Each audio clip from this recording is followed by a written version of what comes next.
దారిశెట్టి శ్రీనివాస్ గారు, మా సోదరులు, మనందరికీ ఆప్తుడు దారిశెట్టి రాజా గారు, అతి ముఖ్యంగా ఇక్కడ విచ్చేసిన రంగా గారి అభిమానులందరికీ పేరు పేరున హృదయపూర్వకంగా నమస్కారాలు తెలియజేసుకుంటూ, ఎక్కడో కృష్ణా జిల్లాలో ఒక చిన్న గ్రామంలో, కాటూరు అనే గ్రామంలో జన్మించి విజయవాడలో కేవలం 3-3.5 సంవత్సరాల పాటే శాసనసభ్యుల కింద చేసినా సరే ఈ ప్రాంతానికి మరి ఆయనకి ఎటువంటి సంబంధం ఉందో తెలియదు కానీ చెప్పుకుంటాను. మన ఇంట్లో ఎవరన్నా మరణిస్తుంటే వాళ్ళ ఏ సంవత్సరం మరణించారో, ఏ రోజు మరణించారో కూడా మర్చిపోయే రోజు లేదు. కానీ ఎప్పుడో 1988లో భౌతికంగా దూరమైనా సరే ప్రతి ఒక్కళ్ళ గుండెల్లో ఎల్లప్పటికీ ఒక స్థానం సంపాదించిన నాయకుడు అని చెప్పంటే అది కీర్తిశేషులు వంగవీటి మోహన్ రంగా గారని చెప్పి నేను సకాలంగా చెప్పుకుంటా ఉన్నాను.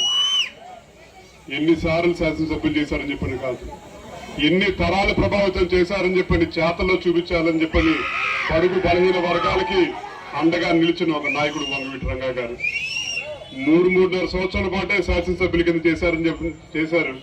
కానీ 3.5 దశాబ్దాల తర్వాత కూడా ఇవాళ దారి పొడుగున కుర్రవాళ్ళు ప్రతి ఒక్కళ్ళు వాళ్ళు ఎవరు కనీసం పుట్టలు కూడా పుట్టలేదు. పుట్టకపోయినా సరే మీ గుండెల్లో రూపం ఎలాగుంటుందని చెప్పంటే అది మా గ్రామంలో పోలవరంలో రంగా గారి విగ్రహం ఏర్పాటు చేయాలని చెప్పని మీరు ఎంతో అభిమానంగా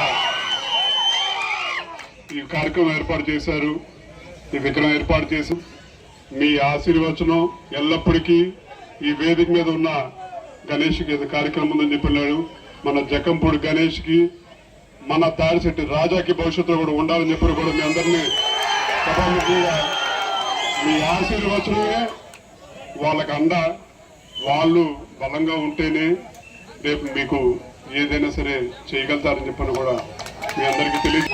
సోదరుడు రాజాకి, మరో సోదరుడు గణేష్ కి, మా తమ్ముడు శ్రీనివాస్ కి, గారికి ఈ కార్యక్రమాన్ని ఇంకా విజయవంతంగా ఏర్పాటు చేసిన పోలవరం యువతకి, పెద్దలకి అందరికీ కూడా నా నమస్కారం తెలియజేసుకుంటూ, వంగవీటి మోహన్ రంగా 40 సంవత్సరాలు అవుతుంది ఇంచుమించు ఆయన స్వర్గస్థులై. మరి ఈ రోజు కూడా ఈ రాష్ట్రంలో ప్రజలెవరు కూడా ఆయన్ని మర్చిపోలేని పరిస్థితి.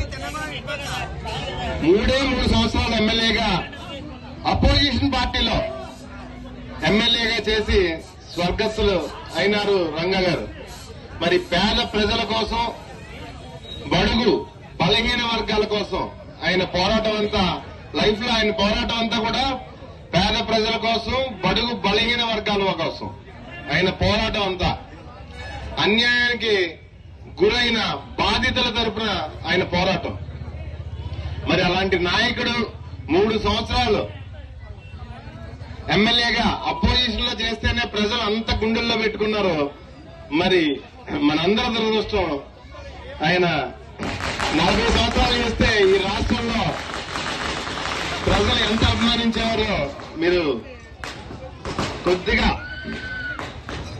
యువత ముఖ్యంగా ఆయన ఆదర్శంగా తీసుకుని, ఆయనలో మంచిని ఆదర్శంగా తీసుకుని సమాజంలో ఉన్న బడుగు బలహీన వర్గాలందరికీ కూడా సపోర్ట్ గా నిలబడవలసిందిగా కోరుకుంటూ, నాకు ఈ అవకాశం ఇచ్చిన పోలవరం ప్రజలందరికీ కూడా నమస్కారాలు తెలియజేసుకుంటూ